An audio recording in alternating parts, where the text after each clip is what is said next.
After another week of NFL football, we've got some trades to make. And in this episode, I'll be talking through 5 running backs that I'm looking to buy here as we head into week 4 fantasy football. These are names that I'm very confident on going forward and think are appreciating assets in terms of their value growing for your teams here after you're able to make a trade at this particular point in time. So, as always, I'm very interested in your guys' personal trade scenarios. Feel free to drop those down in the comment section below and let me know what moves you're trying to make.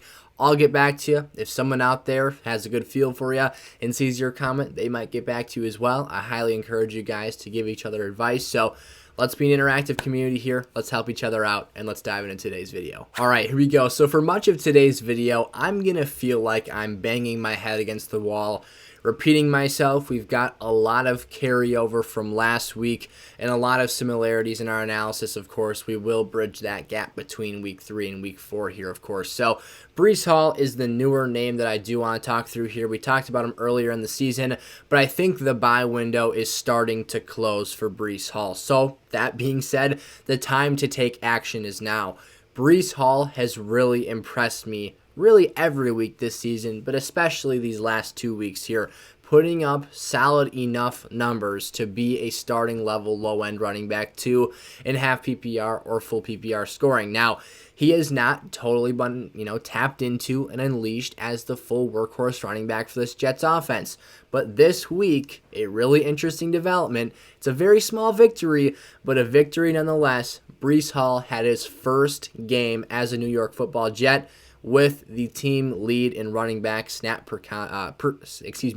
percentage share here for week 3. He had a 51% share as opposed to a 49% share for his backfield mate Michael Carter. And what I love to see here is that Breece Hall is soaking up those third down passing opportunities. Did you know that despite the fact that Michael Carter is a very talented pass catcher out of the backfield, a very solid, and again, I always hate when I say this, but I'll call him a scat back here. He's more than that, so don't get too infuriated with me, Michael Carter truthers out there.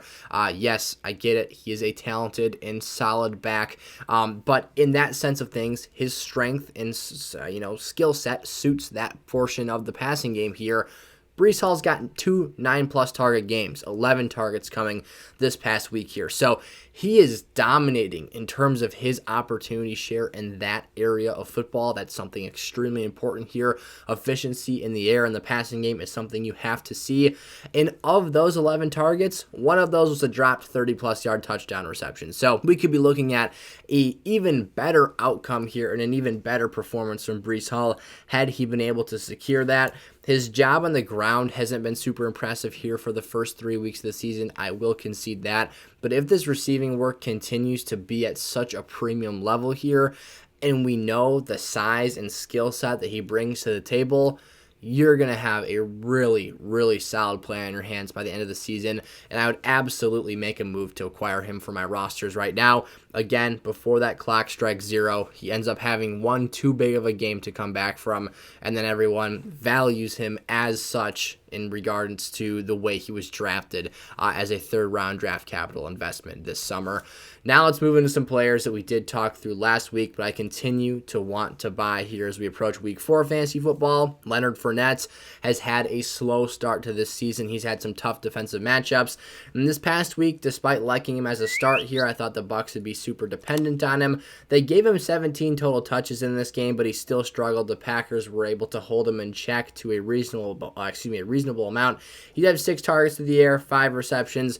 That's stuff that we like to see that's heading in a positive direction from the first 2 weeks of the season. However, we got to get him on the goal line here. We got to get some more movement offensively from Tampa's offensive line and get this offense in short distance scoring territory. Now, he nearly had an opportunity for a 2-point play on a 2-point conversion to tie the game. However, delay of game, TB12 wasn't able to get things set, and they had to back up 5 yards and try again. So Fournette could have had a slightly better week. He could have cracked double-digit scoring here, but at the end of the day, really what you're looking at is a player who just needs this Bucs offense to get healthy. He has all of the workhorse traits you look for. Last season, he was 3rd in red zone touches and 3rd in total running back targets. They got to get healthy. They got to add more playmakers around him to get this offense functioning and moving downfield overall at a higher clip. If that's the case, the red zone and goal line touches will increase. More opportunities will present themselves here, and we'll have a better outlook for Leonard Fournette going forward. It's been a shaky, it's been a rocky start, but especially that reception involvement this week definitely gives me a positive vibe heading forward here. A.J. Dillon's the next player I want to talk through here. Another player who we talked through last week. I said if you wanted to wait a week to make your offer, that could be a smart decision because we projected a tough week for Dillon here. I thought that a player who had, last week I learned this stat on Sunday Night Football, A.J. Dillon is the player since entering the National Football League with the highest between the tackles rush percentage in the league. And that was something that I didn't like to see against Tampa Bay. If you run it up the gut, they're going to stuff you. They're going to make your life very difficult. And they did that for both A.J. Dillon and Aaron Jones. Both of them had down weeks here in week 3. But A.J.'s had 15 or more opportunities in each of the first 3 games this season. This offense is predicated and emphasizing running back play and versatile, dynamic running back play at that. So there is a lot of opportunity and high-level ones here to be had for both A.J. Dillon and Aaron Jones. For me, A.J. Dillon is the cheaper buy right now. This is a player that I think the schedule gets better going forward here. I think the Packers get some favorable game scripts starting this week against potentially a Mac Jones-less Patriots offense. We still, at the time of recording this video, don't have official word on that situation. Bill Belichick's been reluctant to say much about that. So I think Dillon is a strong running back to play here heading forward, and I'd be interested in making an offer. I apologize, dropped my pen there. I'm interested in making an offer for him here to acquire his services for my fantasy teams this season. Let's talk to some Javonte Williams, another player who I thought was in for a tough game here in week 3, and that also ended up coming to fruition. Javonte was very much so held in check. His backfield mate, Melvin Gordon, had the lucky touchdown rush bounce his way. It's kind of a even split on that goal line between these two players, so it's not something that I'm super worried about in terms of losing value or production here. Javonte's been turned away very, very closely to getting in the end zone a couple of times this year. So basically, the 49ers front was very stout. It was a super defensive game. The final score was 11-10 Denver over San Francisco. And, you know, I didn't expect nearly that low of a scoring performance, but it was still a rocky and shaky, rather difficult game for both teams. So I'm not super worried. I'm not going to have my stock price of Javonte Williams drop significantly because of that occurrence and how things played out there. Other owners might, though. They might hit the panic button. Last week, there was some panic coming in. Really, every game after the huge, 12-target week 1 performance, I've seen some questionable, just thought processes about Javonte Williams here as we progress our way through the season. So the good news for Javonte, late in that contest, I saw some signs of hope. We saw Russ moving around in the pocket, scrambling with his legs. They just have to keep the defense honest. And if they're able to do that, I think it'll open up a lot here. I saw him start to take control and, kind of take the reins back from Nathaniel Hackett a little bit and really start getting that offense cooking. They moved the ball downfield and scored that go-ahead touchdown for the win. Missed the 2-point conversion. Still, again, it's not a perfect science here yet by any stretch of the imagination, but I do think that they will continue to get better here. I think that they'll take those positives, or at least I'm hoping they will, into this coming week's games here in that run game with Javonte Williams, a guy who's been heavily factored in the ground attack, had 20 opportunities again here in week 3 when you combine the rushing and receiving involvement, and has had 4 or more pass game opportunities every game of the season here. So he had 5 this past week, 15 total rushes, and again out-snapped Melvin Gordon. Neither of them had a super high snap count percentage in this matchup, though. So Javonte Williams, someone to buy a low for right now. And then back to James Conner here. I think a lot of people are going to get really frustrated with this one, and are going to be hesitant, skeptical, maybe is a better word there than frustrated, but skeptical to buy James Conner. And I get it. Right now, Arizona's offense has been kind of a disaster. It's really struggled, and especially offensive line play and just consistency have been such a killer for this team. And I'm not, trying to say anything other than that James Conner's had a rough start to the year, but this is still a player I believe in as a strong fringe running back one play.